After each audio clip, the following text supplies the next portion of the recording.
गांव की गलियों में खेती बाड़ी करने वाली बहुएं। सुबह का वक्त है। घर की बड़ी बहू रिया रसोई में बैठी है। उसके सामने एक छोटी सी डायरी है और हाथ में एक पुराना पेन। वो बड़ी संजीदगी से पिछले कुछ दिनों के खर्चों का हिसाब लगा रही है। फिर वो उठती है और रसोई के डिब्बों को चेक करना शुरू करती है। कल ही तो हिसाब लगाया था, फिर भी समझ नहीं आता पैसे कहाँ उड़ जाते हैं। हे भगवान, ये तो बस आज शाम तक ही चलेगा। एक हफ्ते का सोचा था, पर 2 दिन में ही खत्म होने लगा। दाल भी बस मुट्ठी भर बची है। अगर रमेश ही इस बार भी पैसे नहीं भेज पाए तो कैसे चलेगा? अर्जुन का दूध, पापा की दवाइयाँ, सब कैसे मैनेज होगा? तभी सुमित्रा रसोई में आती है। उनके हाथ में एक खाली दवा का पत्ता है। वो रिया से कहती है, रिया बेटा, अब बाजार जाना पड़ेगा। घर का राशन तो खत्म है। मेरी ये दवाइयाँ भी आज आखिरी थी। सिर का दर्द रात भर सोने नहीं देता। हाँ मम्मी जी, मैं वही देख रही थी। राशन की लिस्ट तो काफी लंबी है, पर मम्मी जी, अभी हाथ में कितने पैसे हैं? बस यही 200 बचे हैं। राम प्रसाद जी के पास कुछ भी नहीं है। खेत का जो थोड़ा बहुत अनाज बचा था वो तो साहूकार ले गया। ये 200 रुपए ही है। इसी में तुम्हें घर की सब्जी भी लानी है और मेरी दवा भी। सिर्फ 200 रुपए मम्मी जी? दवा ही तो 225 की आती है। बाकी 70-80 रुपए में पूरे हफ्ते की सब्जी और राशन कैसे आएगा? आटा और दाल तो बिल्कुल खत्म है।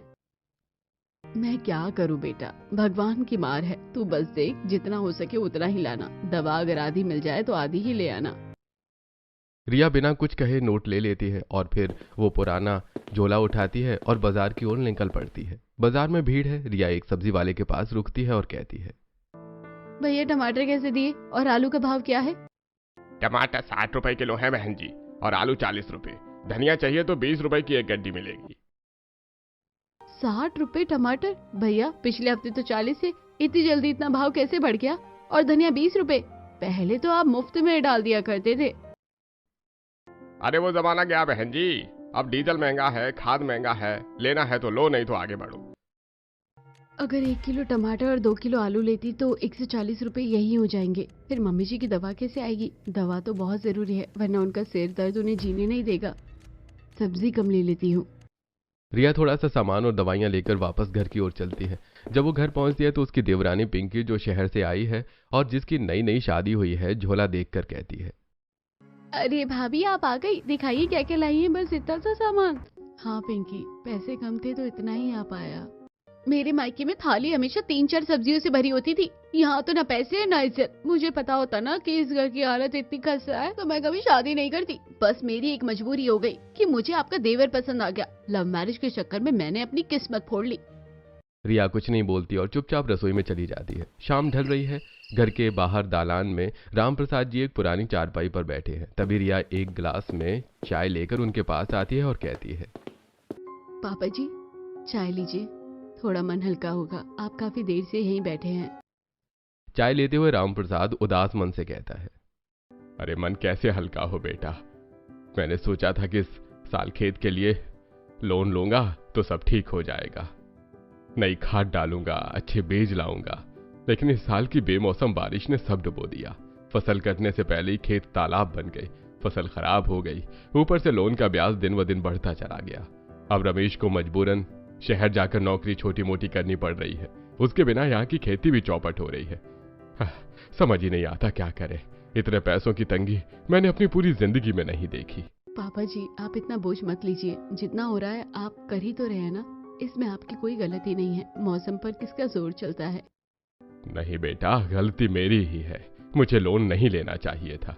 मेरी वजह से तुम बहुओं को ये दिन देखने पड़ रहे हैं। खाने तक के लाले पड़ गए हैं। कभी सोचा नहीं था कि राम प्रसाद के घर में 2 आलू के लिए भी सोचना पड़ेगा। बातें करने के बाद रिया वापस कमरे में जाती है। तभी उसका फोन बजता है। उसके पति रमेश का फोन है। रिया कहती है, हेलो रमेश जी, कैसे हैं आप? खाना खाया आपने? हाँ रिया, खा लिया। तुम कैसी हो? घर पर सब ठीक है ना? मम्मी पापा की सेहत कैसी है? सब ठीक है यहाँ, आप अपनी फिक्र कीजिए। रिया, इस बार भी पैसे कम पड़ेंगे। मालिक ने एडवांस देने से मना कर दिया। लोन की किस्त का नोटिस आया है। घर बेचने के लिए बस थोड़े ही पैसे बच रहे हैं। रमेश जी, कितना बाकी है अभी लोन का? 35,000 रुपए अभी भी बाकी है रिया, और ब्याज अलग से बढ़ रहा है। खेत भी तो दूर है ना, वहाँ सिंचाई के लिए पापा जी से भागा दौड़ी होती नहीं है। इस बार तो दोबारा बीज लेने तक के पैसे नहीं बच रहे। मुझे समझ ही नहीं आ रहा कि अगली फसल कैसे बोई जाएगी। आप परेशान मत होइए, आप बस अपना ध्यान रखिए। टेंशन मत लीजिए, आराम कीजिए।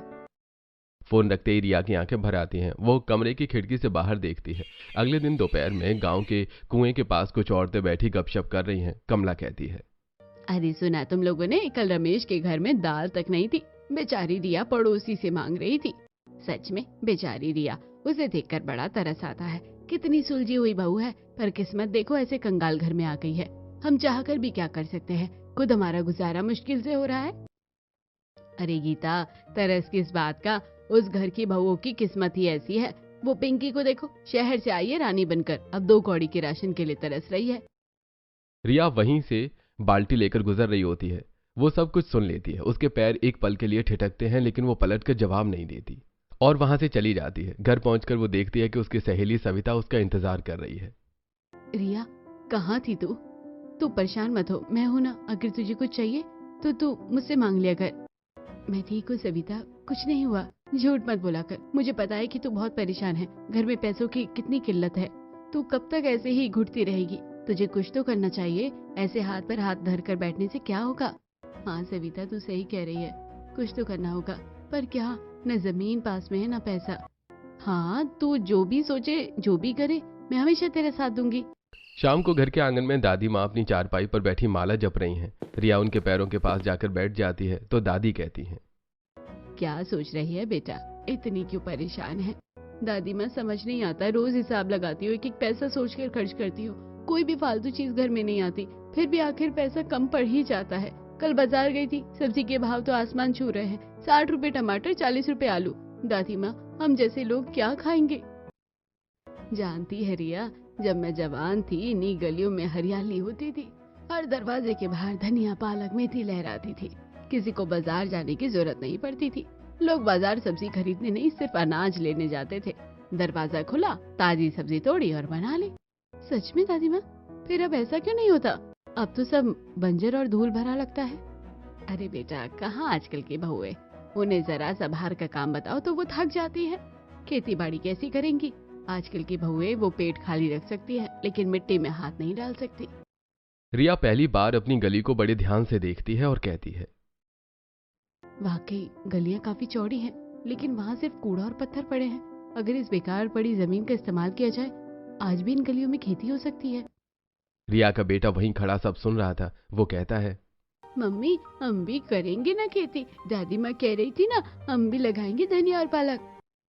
हाँ बेटा, देखेंगे। पहले सोचना पड़ेगा कि ये होगा कैसे। बातें करने के बाद रिया रसोई में जाकर काम में लग जाती है। रात को रिया अर्जुन को सुला रही है, पर तब अर्जुन कहता है, मम्मी, आज खाने में सब्जी बहुत कम थी ना, मेरा पेट भी नहीं भरा। और पिंकी चाची तो चिढ़ रही थी। मम्मी, दादी माँ की बात सही है ना, हम लोग क्यों नहीं कर सकते खेती? हमारे घर के बाहर भी तो कितनी जमीन है। कैसे करेंगे बेटा, अभी तो छोटा है, पापा जी बीमार रहते हैं, रमेश जी यहाँ है नहीं, कौन देखेगा ये सब? मम्मी, मैं पानी लगाऊंगा ना, मैं रोज आपका साथ दूंगा। हम स्कूल से आकर यही करेंगे। प्लीज मम्मी, कोशिश तो करते हैं। बातें करते हुए रिया अर्जुन को सुलाकर बाहर आंगन में आती है। वो काफी देर तक उस खाली पड़ी गली और अपने घर के सामने की मिट्टी को देखती है। फिर वो अंदर जाती है और कोने में रखी खुरपी पुरानी उठाती है। वो दबे पांव दरवाजे के बाहर आती है और मिट्टी खोदना शुरू करती है और अपने आप से कहती है, कोशिश करने में क्या बुराई है, कम से कम धनिया मिर्च के पैसे तो बचेंगे। तभी अर्जुन वहां आ जाता है। मम्मी, मैं भी आ गया, मैंने कहा था ना मैं आपका साथ दूंगा। तू सो जा बेटा, रात बहुत हो गई है। नहीं मम्मी, मैं भी खोदूंगा। दोनों माँ बेटा मिलकर मिट्टी को बराबर करते हैं। रिया के पास कुछ सूखे धनिया के बीज और थोड़ी सी मेथी थी। वो उन्हें मिट्टी में डाल देती है और अर्जुन से कहती है, पता नहीं बेटा ये उगेगा या नहीं, एक बार कोशिश करके देख लेते हैं। अगर ये धनिया भी उग गया ना, तो हमारी दाल में स्वाद आ जाएगा। अगली सुबह जब सुमित्रा सोकर उठती है और दरवाजा खोलती है तो उन्हें घर के ठीक बाहर खुदी हुई मिट्टी और बिखरे हुए बीज दिखते हैं। वो तुरंत रिया को आवाज लगाती है और कहती है, रिया, ये बाहर क्या तमाशा किया है तुमने? ये मिट्टी किसने खोदी? पूरा दरवाजा गंदा लग रहा है। मम्मी जी, मैंने किया है। मैंने सोचा क्यों ना हम गली के इस खाली हिस्से में थोड़ी सब्जी उगाए। बाजार में भाव बहुत बढ़ गए हैं। तू पागल हो गई है क्या रिया? गली में कौन खेती करता है? लोग क्या कहेंगे? राम प्रसाद की बहू अब सड़कों पर हल चलाएगी, हमारी रही सही इज्जत भी मिट्टी में मिला देगी तू। मम्मी जी, लोग तो वैसे भी बातें कर रहे हैं, कह रहे हैं कि हमारे घर में दाल नहीं है। इज्जत तो पेट की भूख से बड़ी नहीं होती है ना, कुछ तो करना ही होगा। वाह भाभी, क्या बात है, अब आप गली में खेती करेंगी? एक काम कीजिए, कल से नाली में मछली भी पाल लेना, कम से कम घर में नॉनवेज तो आएगा। लोग हंस हंस कर पागल हो जाएंगे। रिया पिंकी की बातों को अनसुना कर देती है। मोहल्ले में खबर आग की तरह फैल जाती है। कमला अपनी सहेलियों के साथ रिया का मजाक उड़ाते हुए कहती है, देखा तुम लोगों ने, रमेश की बहू अब गली में खेती कर रही है, मिट्टी खोद रही है पागलों की तरह। गली में क्या उग जाएगा कमला, वहाँ तो गाड़ियाँ निकलती है, जानवर घूमते हैं, बेचारी का दिमाग ठिकाने ही नहीं रहा गरीबी की वजह से। हाँ, मुझे तो लगता है अब ये लोग घास फूस खाकर ही दिन काटेंगे। ये सब देखकर कमला रिया के पास आती है, जहाँ रिया अभी भी मिट्टी को सही कर रही है। कमला कहती है, अरे रिया, ये क्या नया ड्रामा है? ये गली है, तेरा खेत नहीं। या हम सब चलते फिरते हैं, ये गंदगी हटा यहाँ से। कमला भाभी, मैं आपके दरवाजे की तरफ नहीं आई हूँ, ये मेरे घर के ठीक सामने का हिस्सा है और इससे किसी का रास्ता नहीं रुक रहा। मैं बस धनिया पालक लगा रही हूँ। वो लोग बातें कर ही रहे थे कि तभी सविता वहाँ आती है और कहती है, रिया, तू इनकी बातों में ध्यान मत दे, ये लोग तो कुछ ना कुछ बोलते ही रहेंगे, लेकिन तू हिम्मत मत हारना। अच्छा, अब तू भी इनकी वकालत करेगी? ठीक है, देख लेंगे कितना सोना उगता है इस मिट्टी में। अब कमला वहां से चली जाती है। शाम को गांव के कुछ आदमी भी वहां जमा हो जाते हैं। उनमें कमला का पति और 2-3 और लोग हैं। मोहन कहता है, अरे राम प्रसाद जी, ये आपकी बहू क्या कर रही है? हम लोग यहाँ से निकलते हैं, ये मिट्टी कीचड़ रास्ते में आएगा, इसे हटाइए। अरे देखिए भाई साहब, मेरी बहू ने अपने दरवाजे के बाहर लगाया है, किसी के रास्ते में रुकावट नहीं है, वो तो बस थोड़ी हरियाली कर रही है। अरे आज नहीं आया, कल को ये पौधे बड़े होंगे तो दिक्कत होगी, उखाड़ कर फेंक दो ये सब, वरना हम खुद पंचायत में शिकायत करेंगे। वो लोग बड़बड़ाते हुए चले जाते हैं। ऐसे कुछ दिन बाद मोहल्ले के कुछ शरारती बच्चे खेलते हुए उस मिट्टी पर दौड़ जाते हैं और रिया के लगाए हुए आधे से ज्यादा बीज उखड़ जाते हैं। अगली सुबह जब रिया ये देखती है तो उसका कलेजा मुंह को आ जाता है। इतनी मेहनत सब खराब कर दिया बच्चों ने, बच्चों को भी समझ नहीं आता। वो फिर से मिट्टी सही करने बैठती है। तभी वो देखती है कि कमला जानबूझकर अपने घर का गंदा पानी नाली में बहाने के बजाय उस मिट्टी की तरफ मोड़ देती है और बनते हुए कहती है, ओहो रिया, गलती से पानी उधर चला गया है क्या? मुझे लगा नाली साफ है, अब मिट्टी गीली हो गई होगी ना। ये देखकर अर्जुन गुस्से में कहता है, मम्मी, इन्होंने जानबूझकर किया है, मैंने देखा था, आप कुछ कहती क्यों नहीं इनको? चलो अंदर अर्जुन, इनको कुछ कहने से कुछ नहीं होगा बेटा, हम फिर से शुरू करेंगे। रिया अंदर जाकर फूट फूट कर रोती है। सविता ये सब देख लेती है और उसके पास आकर कहती है, रिया रो मत, मैंने सब देखा कि कैसे कमला ने जानबूझकर पानी डाला। मैंने तुझे पहले ही कहा था कि ये रास्ता आसान नहीं होगा, लोग तुझे गिराने की कोशिश करेंगे, पर तुझे हिम्मत नहीं हारनी। सविता, इतना कठिन क्यों है ये? मैं सिर्फ अपने परिवार का पेट पालने के लिए ही तो कर रही हूँ, अपने पति का बोझ हल्का करना चाहती हूँ। इसमें लोगों का क्या जा रहा है? क्योंकि तू वो कर रही है जो वो नहीं कर सकते, तो हिम्मत मत हार, मैं तेरे साथ हूँ। अगली सुबह रिया फिर से मिट्टी तैयार करती है। तभी दादी माँ लाठी टेकते हुए वहां आती हैं और कहती हैं, रिया, कल तू रो रही थी ना? नहीं दादी माँ, वो तो बस आंख में कुछ चला गया था। बेटा, जो जमीन पर बीज बोता है उसे कभी कभी अपनी आंखों से सींचना भी पड़ता है। किसान हर साल रोता है पर वो हारता नहीं। तू रोना मत, जब तेरी फसल होगी ना, यही लोग तुझसे बीज मांगने आएंगे, तू बस अपना काम कर। रिया फिर से बीज डालती है और अब ज्यादा ध्यान रखती है। ऐसे ही 18-20 दिन बीत जाते हैं। एक सुबह जब रिया दरवाजा खोलती है तो उसे छोटी छोटी हरी पत्तियां मिट्टी से बाहर निकलती दिखती हैं। अर्जुन कहता है, मम्मी देखो देखो, धनिया उग गया। मम्मी, हमारा छोटा सा खेत तैयार हो रहा है। रिया घुटनों के बल बैठ जाती है और उन नन्ही पत्तियों को बड़े प्यार से सहलाती है। सुमित्रा भी बाहर आती है और उनकी आंखों में भी पहली बार चमक दिखती है। बेटा, मुझे माफ कर देना, मैंने तेरा साथ नहीं दिया, पर तूने सच में कर दिखाया। ये हरियाली देखकर तो मेरा आधा सर दर्द तो वैसे ही ठीक हो गया। मम्मी जी, ये तो बस शुरुआत है। उस शाम रिया ने अपने घर की ताजी धनिया तोड़ी और दाल में डाली। दाल की खुशबू पूरे घर में महकने लगी। अगले दिन सविता अपने दरवाजे के बाहर भी मिट्टी खोद रही थी। यह देखकर रिया कहती है, सविता, तू ये क्या कर रही है? क्यों, तू अकेली ही मजे करेगी? मुझे भी बीज दे दे, मैं भी अपनी गली को हरा भरा बनाऊंगी। अब मैं समझ गई हूँ कि तू सही दिशा में काम कर रही है और हमें भी तेरे साथ मिलकर इस दिशा में काम करना चाहिए। इससे कम से कम हम अपने घर की गरीबी थोड़ी कम तो कर पाएंगे। कमला दूर से ये सब देखती है और चिढ़ जाती है। फिर वो मजाक उड़ाते हुए कहती है, अब ये भी शुरू हो गई, पूरी गली को जंगल बना दो तुम लोग। कल को अगर मेरे दरवाजे तक झाड़ आई ना तो देख लेना, तुम्हारी इन बेवकूफियों का नतीजा अच्छा नहीं होगा, याद रखना। आपके दरवाजे पर कोई नहीं आएगा कमला जी, आप चिंता मत कीजिए, हमारी सब्जियों से आपको कोई तकलीफ नहीं होगी, आप बस देखती जाइए। ऐसे कुछ दिन बीत जाते हैं। एक दिन रिया घर में खाना बना रही होती है और बाहर कोई नहीं होता। तभी उसे जानवरों की आवाज आती है। रिया दौड़कर बाहर आती है तो देखती है कि पड़ोस की एक बकरी खुल जाती है और वो सीधे रिया की उस छोटी सी बगिया में घुसकर हरी हरी कोमल पत्तियां चरने लगती है। ये देखकर रिया दौड़ती हुई वहां आती है और कहती है, अरे हटो, हटाओ इसे मेरी फसल। जब तक रिया वहां पहुंचती बकरी काफी नुकसान कर चुकी थी। कमला अपने दरवाजे पर खड़ी जोर जोर से हंसने लगती है और कहती है, देखा, मैंने कहा था ना गली में खेती नहीं होती। अब बकरी ने भी समझा दिया तुम लोगों को। अरे अभी भी वक्त है, समझ जाओ तुम लोग। ये गलियों में खेती बाड़ी करना छोड़ो और अपने घर संभालो। रिया अपनी उजड़ी हुई बगिया को देखकर जमीन पर बैठ जाती है और रोने लगती है। उसे यूं परेशान देखकर कमला उसे समझाते हुए कहती है, देख लिया, हमने तो पहले ही कहा था कि ये सब फालतू के चोचले हैं। रिया, अब रोने से कुछ नहीं होगा। ये मिट्टी बराबर कर दो और खत्म करो ये सब। तभी कमला का पति भी वहां जाता है और कहता है, अरे छोड़ो कमला, इन लोगों को अकल कहाँ है। अरे बकरी ने तो मुफ्त में बता दिया कि तुम लोग शहर की नकल मत करो। आप चुपचाप ये मिट्टी बराबर करो और रास्ता साफ करो। बेकार में हमारा रास्ता रोक रखा है। तभी गीता और सीता भी वहां आ जाती हैं और ये सब देखकर कहती हैं, सच में रिया, बहुत बुरा हुआ। इतनी मेहनत की थी तूने और अर्जुन ने, पर अब क्या फायदा, सब बेकार हो गया। हाँ रिया, छोड़ ये सब। देख कितनी किरकिरी हो रही है पूरे मोहल्ले में।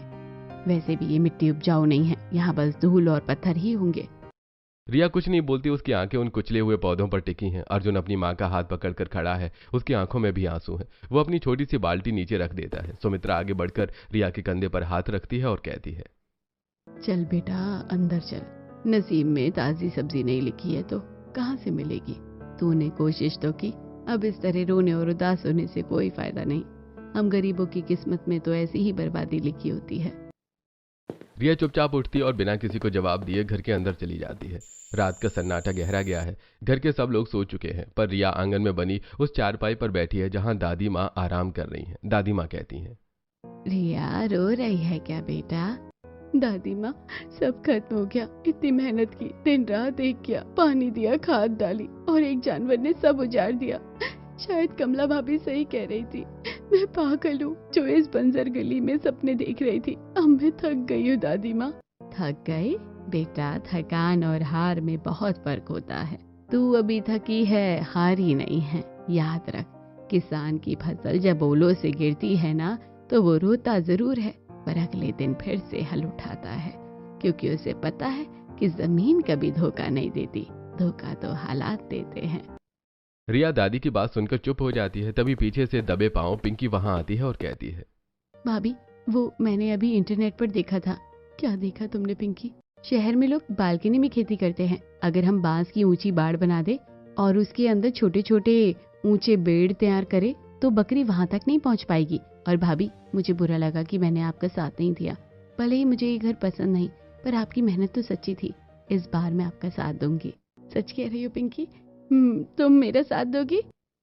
हाँ भाभी, कल सुबह आप, मैं और सविता मिलकर बांस लगाएंगे। मेरे पास थोड़े पैसे बचे, उससे हम खाद और अच्छे बीज ला सकते हैं। अगली सुबह रिया, पिंकी और सविता तीनों मिलकर गांव के किनारे से पुराने बांस काट कर ला रही हैं। मोहल्ले की औरतें बाहर खड़ी होकर ये देख रही हैं। कमला कहती है, अरे ये पिंकी को क्या हुआ? कल तो महारानी बनी फिर रही थी, आज बांस ढो रही है। क्या रमेश के घर में अब बांस का कारोबार शुरू हो गया है? नहीं कमला, देखो तो सही, वो फिर से उसी जगह पर खुदाई कर रही है, पर इस बार वो बांस की दीवार बना रही है। रिया, पिंकी और सविता ने मिलकर घर के सामने के हिस्से को बांस की ऊंची बाड़ से घेर दिया है। अर्जुन और रामप्रसाद भी उनकी मदद कर रहे हैं। रामप्रसाद जी पुरानी लकड़ियों से एक छोटा सा दरवाजा बना दिया है। बहू, तुम लोग काम करो, मैं देखता हूँ कौन सी बकरी इसके अंदर घुसती है। मैं भी हाथ बटाऊंगा। और मैं इन पौधों के लिए घर की रद्दी और सूखी पत्तियों से खाद तैयार करूंगी। अब पूरा घर एक साथ काम कर रहा है। बाड़ तैयार हो गई है। अब उसके अंदर क्यारी नहीं बल्कि ऊंचे मिट्टी के टीले बनाए गए हैं। रिया ने इस बार टमाटर, मूली, पालक और मेथी के अलग अलग हिस्से बनाए हैं। तभी वहां रामलाल आता है जो गांव का दबंग है। उसके पीछे 2-3 और आदमी हैं। रामलाल कहता है, अरे ओ राम प्रसाद, ये क्या नौटंकी लगा रखी है? यह सरकारी गली है, कोई तुम्हारे बाप का खेत नहीं है। यह बांस की बाड़ कल तक हट जानी चाहिए, वरना मैं खुद इसे उखाड़ फेंक दूंगा। रामलाल भैया, ये गली सरकारी है, पर मेरे घर के सामने का ये कोना सालों से कूड़ेदान बना हुआ था। तब तो आपने कभी नहीं कहा कि यहाँ से कूड़ा हटाओ। आज हम यहाँ हरियाली कर रहे हैं तो आपको तकलीफ हो रही है। जुबान लड़ाती है औरत होकर। मैं कहता हूँ हटा इसे, रास्ता छोटा हो रहा है। रास्ता बिल्कुल छोटा नहीं हुआ है। अगर आपको लगता है कि हमने कानून तोड़ा है तो चलिए पंचायत, हम सरपंच जी के सामने बात करेंगे, पर मैं अपनी मेहनत ऐसे बर्बाद नहीं होने दूंगी। ठीक है, कल पंचायत बैठेगी, देखते हैं सरपंच क्या कहते हैं। अब वही सबके सामने फैसला होगा। रामलाल बड़बड़ाते हुए चला जाता है। अब कमला भी रिया का साथ देते हुए कहती है, तुम चिंता मत करो रिया, मैं भी तुम्हारे साथ पंचायत चलूंगी। मैंने देखा है तुम्हें इतनी मेहनत करते हुए। हम सब मिलकर पंचायत में बात करेंगे। अगली सुबह पंचायत का दिन है। गांव के पुराने बरगद के पेड़ के नीचे सरपंच जी और पंच बैठे हैं। पूरा गांव वहां जमा है। रिया एक तरफ खड़ी है, उसके साथ सुमित्रा, पिंकी और सविता भी है। रामलाल दूसरी तरफ खड़ा है। तभी सरपंच कहता है, हाँ भाई रामलाल, क्या शिकायत है तुम्हारी? अरे सरपंच जी, राम प्रसाद की बहू ने पूरी गली पर कब्जा कर लिया है। बांस की फाड़ लगाकर रास्ता रोक दिया। कल को कोई गाड़ी निकलेगी तो एक्सीडेंट हो जाएगा। ये सरकारी जमीन का गलत इस्तेमाल है। रिया बेटा, तुम्हें क्या कहना है? क्या तुमने रास्ता रोका है? सरपंच जी, मैंने रास्ता नहीं रोका, आप खुद चलकर देख सकते हैं। वहाँ से अभी भी 2 बैलगाड़ियाँ एक साथ निकल सकती है। हमने सिर्फ उस जगह का इस्तेमाल किया है जहाँ लोग कूड़ा फेंकते थे और बदबू आती थी। हमने वहाँ सब्जियाँ लगाई हैं ताकि हमारे घर का और मोहल्ले का चूल्हा जल सके। क्या ताजी सब्जी उगाना गुनाह है? अरे ये बहस कर रही है, इसे दंड मिलना चाहिए। सरपंच जी, मैं भी कुछ कहना चाहती हूँ। मैंने देखा है इन बहुओं को, ये सुबह 4 बजे से उठकर मेहनत करती है। पहले मुझे लगा ये पागलपन है, पर ये तो सच है कि इनकी वजह से हमारे दरवाजे के सामने की गंदगी कम हुई है। अगर ये सब्जियां उगा रही है तो इसमें गांव का ही तो भला है। कमला का ये बदलाव देखकर रिया की आंखों में आंसू आ जाते हैं। सरपंच जी कुछ और लोगों से बात करते हैं, फिर फैसला सुनाते हुए कहते हैं, हमने सब देख लिया है। रामलाल, तुम्हारी शिकायत में दम नहीं है, क्योंकि रास्ता अभी भी काफी चौड़ा है। और रिया, तुम्हारी मेहनत काबिल तारीफ है। गांव की खाली गलियों को कूड़ेदान बनाने से अच्छा है कि वहां हरियाली हो। हम ये फैसला सुनाते हैं कि रिया को ये बाढ़ वहां रहेगी। और सिर्फ रिया ही क्यों, अगर गांव की दूसरी बहुएं भी अपने घर के सामने ऐसी छोटी खेती करना चाहती हैं तो पंचायत उन्हें नहीं रोकेगी। पंचायत में तालियां गूंज उठती हैं। रामलाल मुंह लटका कर चला जाता है। रिया और उसका परिवार खुशी से झूम उठता है। घर लौटते ही कमला रिया के पास आती है और कहती है, रिया, क्या तू मुझे भी थोड़ा धनिया और टमाटर के बीज देगी? मैं भी अपने दरवाजे के बाहर उगाना चाहूंगी। क्यों नहीं कमला भाभी, ये तो पूरे मोहल्ले की बगिया है। आइए मैं आपको बताती हूँ कि बीज कैसे लगाने हैं। रिया कमला को बीज देती है और उन्हें लगाने का तरीका भी बताती है। फिर कमला चली जाती है। तब रिया मन ही मन सोचती है, सही कहा था दादी माँ ने कि कल जो लोग मेरा मजाक उड़ा रहे थे वो आज बीज भी मांगने आ रहे हैं। अब धीरे धीरे 1 हफ्ता बीत चुका है। रिया की बगिया में अब सिर्फ पत्तियां नहीं बल्कि छोटे छोटे पीले फूल आ गए हैं, टमाटर के फूल और बाकी सब्जियों के फूल। अर्जुन रोज सुबह पानी देता है। तभी मोहल्ले की और औरतें भी अपनी अपनी गलियों में खुरपी लेकर उतर आती हैं। अब रिया के पास आकर उनसे बीज मांगती है और जाकर लगाने लगती हैं। तब सविता कहती है, देख रिया, अब तो 5 दरवाजों के बाहर हरियाली दिख रही है। ऐसे कुछ दिन बीत जाते हैं और एक दिन पिंकी रिया से कहती है, भाभी, आपको पता है बाजार में टमाटर के दाम अब 80 रुपए किलो पहुंच गए हैं और हमारे यहाँ देखो गुच्छे के गुच्छे लटक रहे हैं। एक शाम रिया के घर के बाहर एक टैक्सी आकर रुकती है। रमेश शहर से वापस आया है। वो अपनी गटरी लेकर जैसे ही गली में मुड़ता है उसकी आंखें फटी की फटी रह जाती हैं। उसे लगता है कि वो किसी और ही गांव में आ गया है। हर दरवाजे के बाहर बांस की सुंदर बाड़ है और उसके अंदर हरी भरी सब्जियां लहला रही हैं। रमेश अंदर आता है और कहता है, अरे ये चमत्कार कैसे हुआ? माँ, पापा, रिया, ये सब क्या है? ये चमत्कार नहीं बेटा, ये तेरी पत्नी और छोटी बहू की मेहनत है। देख ले, अब हमें बाजार से सब्जी खरीदने की जरूरत नहीं पड़ी। मैंने शहर में सुना था रिया कि गांव की औरतें कुछ नहीं कर सकती, पर तूने तो पूरी गली का हुलिया ही बदल दिया। मुझे गर्व है तुझ पर। रमेश जी, ये सब दादी माँ की उस बात की वजह से हुआ है। उन्होंने सिखाया कि किसान कभी थकता नहीं। अब देखिए, हमारा लोन भी जल्दी ही उतर जाएगा क्योंकि घर का आधा खर्चा तो ये गलियां ही उठा रही हैं। तभी पिंकी बाहर अपने फोन से वीडियो बना रही है और वो अंदर जाकर कहती है, रुकिए सब, मैं ये सब इंटरनेट पर डाल रही हूँ। हमारे गांव की खेती बाड़ी वाली बहुएं अब पूरी दुनिया में मशहूर होंगी। गांव की फिजाएं अब बदल चुकी हैं। जिन गलियों में कभी धूल उड़ती थी और कूड़े के ढेर लगे रहते थे, वहां अब सौंधी खुशबू तैरती है। रिया की हिम्मत ने पूरे मोहल्ले की औरतों के भीतर एक सोई हुई उमंग जगा दी है। सुमित्रा कहती है, बहू, कल ही डॉक्टर आए थे, बोले कि ताजी सब्जियां और घर का शुद्ध खाना खाने से मेरा बीपी अब बिल्कुल कंट्रोल में है। और ये देखो, आज मैंने पहली बार अपने हाथ से तोड़ी हुई फलियां पकाई हैं। तभी घर के बाहर से शोर सुनाई देता है। पिंकी अपने हाथ में ट्राइपॉड और मोबाइल लिए दौड़ती हुई आती है। उसके चेहरे पर वैसी ही चमक है जैसी किसी बड़ी जीत के बाद होती है। भाभी भैया जल्दी बाहर आइए, चमत्कार हो गया। मैंने कल जो वीडियो डाला था गांव की गलियों में खेती बाड़ी करने वाली बहुएं, वो रातों रात वायरल हो गया है। लाखों लोगों ने उसे देखा है और हजारों कमेंट्स आ रहे हैं। क्या कह रही हो पिंकी? Video viral? इसका क्या मतलब हुआ? भैया इसका मतलब है कि पूरी दुनिया हमारी इस छोटी सी गली को देख रही है। लोग पूछ रहे हैं कि ये कौन सा गांव है। वो हमसे बीज मांग रहे हैं, तकनीक पूछ रहे हैं। पर पिंकी, हम तो बस अपना पेट पालने के लिए ये सब कर रहे थे। इसमें दुनिया को क्या दिलचस्पी होगी? भाभी लोग तरस रहे हैं ऐसी ताजी चीजों के लिए। उन्हें यकीन नहीं हो रहा कि बिना किसी बड़े खेत के सिर्फ गली के कोनों में इतनी अच्छी सब्जियां उग सकती हैं। ये आपकी मेहनत की जीत है। उसी समय बाजार से कमला का पति खाली थैला लेकर लौटता है। उसके चेहरे पर हवाइयां उड़ रही हैं। वो सीधे अपनी पत्नी कमला के पास जाता है, जो अब खुद अपनी छोटी सी क्यारी में पानी डाल रही है, और कहता है, अरे कमला, सुना तुमने? बाजार में तो हाहाकार मचा है। टमाटर 80 रुपए पार कर गए हैं। गोभी मटर के दाम सुनकर तो पसीने छूट रहे हैं। दुकानदार कह रहा है कि पीछे से सप्लाई ही नहीं है। तो फिर थैला लेकर बाजार गए क्यों थे? अपनी क्यारी की तरफ देखो, वहाँ तो लाल लाल टमाटर लटके हैं। वो क्या बाजार से कम है? अब हमें बाजार के नखरे सहने की जरूरत नहीं है। सच कह रही हो? अरे मैंने तो कभी सोचा ही नहीं था कि रिया की वो पागलपन वाली एक बात एक दिन हमारे घर का बजट बचाएगी। चलो आज मैं भी तुम्हारी मदद करता हूँ, इन पौधों की थोड़ी खाद दे देते हैं। दोपहर का समय है, गर्मी अभी भी है, लेकिन अब गलियों में ठंडक महसूस होती है। अचानक गांव के कुछ और लोग रिया के घर के बाहर जमा हो जाते हैं। उनमें गीता और सीता भी थे, जो अब तक सिर्फ तमाशा देख रही थीं, पर अब वो खेती करना चाहती हैं। सीता कहती है, रिया बेटा, क्या हमें थोड़े बीज मिल सकते हैं? हमारे बच्चे को बहुत दिनों से हरी सब्जियां नसीब नहीं हुई है, और सच कहूँ तो हमें शर्म आ रही है कि हमने शुरुआत में तुम्हारा साथ नहीं दिया। हाँ रिया, हमें लगा कि ये सब बेकार है, पर आज जब बाजार में आग लगी है तब हमें समझ आया कि जमीन का एक छोटा सा टुकड़ा भी इंसान को भूखा नहीं मरने देता। क्या तुम हमें भी ये सब सिखाओगी? गीता चाची, सीता भाभी, आप लोग पराया क्यों कर रही हैं? ये गली हम सबकी है। आइए, मेरे पास पालक और मूली के बहुत सारे बीज पड़े हैं। पिंकी, जरा वो डिब्बा लाना तो। रिया सबको बीज बांटती है और उन्हें मिट्टी तैयार करने का तरीका बताती है। तभी वहां सविता आती है और कहती है, रिया जल्दी चल मेरे साथ। गीता के छोटे बेटे को बहुत तेज बुखार है और उसे उल्टियां हो रही है। घर में कुछ नहीं है और डॉक्टर ने कहा है कि उसे फौरन कुछ हल्का और ताज़ा सूप या जूस देना होगा। बाजार की मुरझाई सब्जियों से तो उसकी तबीयत और बिगड़ जाएगी। तू फिक्र मत कर सविता, मैं अभी आती हूँ।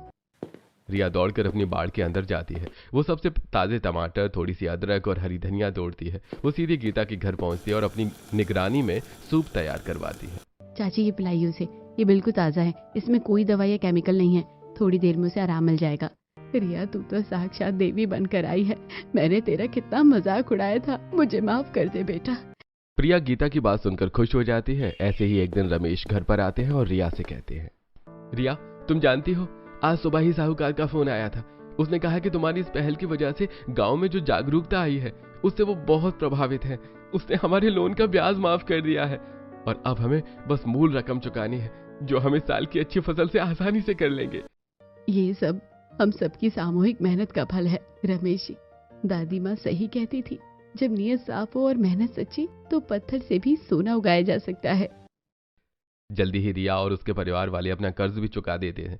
अब उनकी गली का नाम रिया की गली रख दिया गया है। हर घर के बाहर अब रंग बिरंगे फूल और सब्जियां लहरा रही हैं। पिंकी अब भी व्लॉग बना रही है, पर अब वो सिर्फ अपनी भाभी की नहीं बल्कि गांव की हर उस औरत की कहानी दिखाती है जिसने मिट्टी से जुड़ना सीखा। एक दिन दादी माँ आंगन में बैठकर पूरी गली को देखते हुए कहती हैं, देखा रिया, मैंने कहा था ना एक दिन यही लोग तुझसे तरीका पूछने आएंगे। आज तूने सिर्फ पेट नहीं भरा, तूने इस गांव की आत्मा को फिर से जिंदा कर दिया है। ये सब आपकी सीख है दादी माँ, और अब गली में कोई भूखा नहीं सोएगा। अब वो गांव पूरी तरह हरियाली से सज जाता है, जहां बच्चे खेल रहे हैं और बहुएं हंसती खिलखिलाती अपने फसलों की कटाई कर रही हैं। ये सिर्फ एक गली नहीं